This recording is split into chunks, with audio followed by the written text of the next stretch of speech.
Hey, it's time for another weapon review, and this time it's going to be the UMP 45, which most people just call the UMP, and I had the bad habit of calling that myself. This gun it's a gun that it's great in close quarters because this thing does do quite a bit of damage. Its maximum damage is 34, and its minimum damage is 15.4. Now, its range isn't that great though. The drop off starts at 8 meters, and the drop off ends at 40 meters. And you're going to really notice this drop off because the damage there at its maximum distance, it's going to take 7 rounds to actually kill the enemy. And that's not so great. But at close range, you're going to drop them in 3. In normal and hardcore, you can drop them just in 2 rounds, which is it's pretty mean.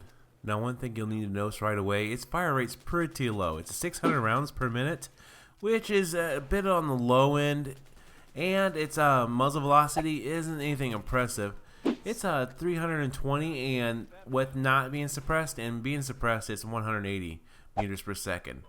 It's a bit slow, but I do tend to run this gun suppressed just because you need to be stealthy with this weapon. And you also need a good sidearm to pull out and finish people off often just because, well, it has a small magazine capacity.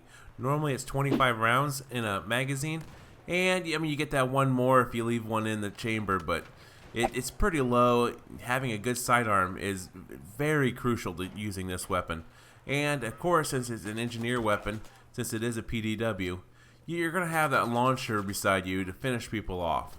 But when you do need to reload, it's not so bad. It's 2.5 seconds totally empty. If you have at least one left, it's 1.85 seconds. That's not that bad. So only on that rare occasion are you going to be caught with your pants down reloading. And the gun's recoil is actually not that bad at all. The recoil up's 0.4, recoil left and right is 0.2, and the first shot multiplier is 1.8. That's pretty easy to control. With a couple attachments, you can have just a tiny bit of upwards recoil, which is easily mitigated. And being a PDW, it also has okay hip fire. It's not amazing, it's definitely not one of the better ones at hip firing, but it's definitely not that bad. I tend to hip fire quite a bit, and I don't like to use weapons that don't have at least decent hip fire. But this one's, it's okay. I wouldn't like depend on it.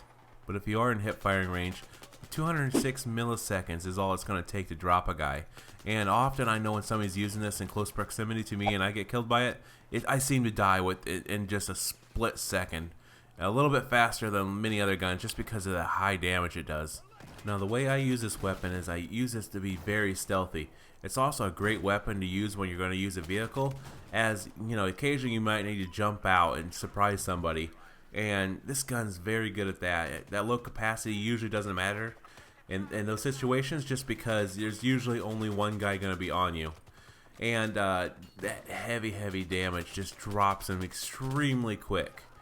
And I typically, other than that, I don't use this weapon in maps that are very open, just because that damage at range is pretty pathetic, really.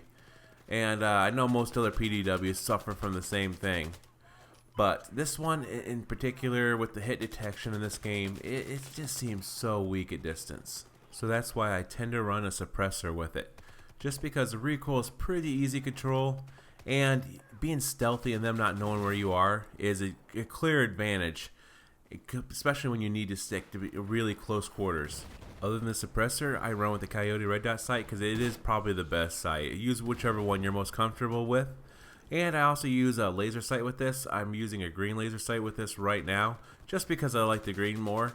And the reason you'd want to use this is just because keeping that hip fire a little bit better on a gun that it needs a little bit of help, I think. And I also use a folding grip. It seems to work best with this weapon for me.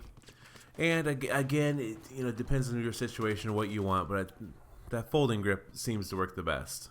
Okay, since I'm done with all the stats now and what I use, this isn't a gun that I typically use that often. I do have a decent number of kills with it, because it's almost like a gun that I like to use as like a challenge to myself, just because it forces you to get real close and to be fairly sneaky and to pick your battles.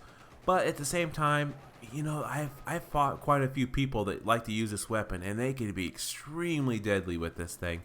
To me, I don't like it that much, and it's not my preferred PDW.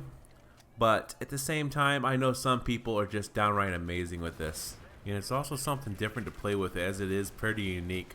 for this class.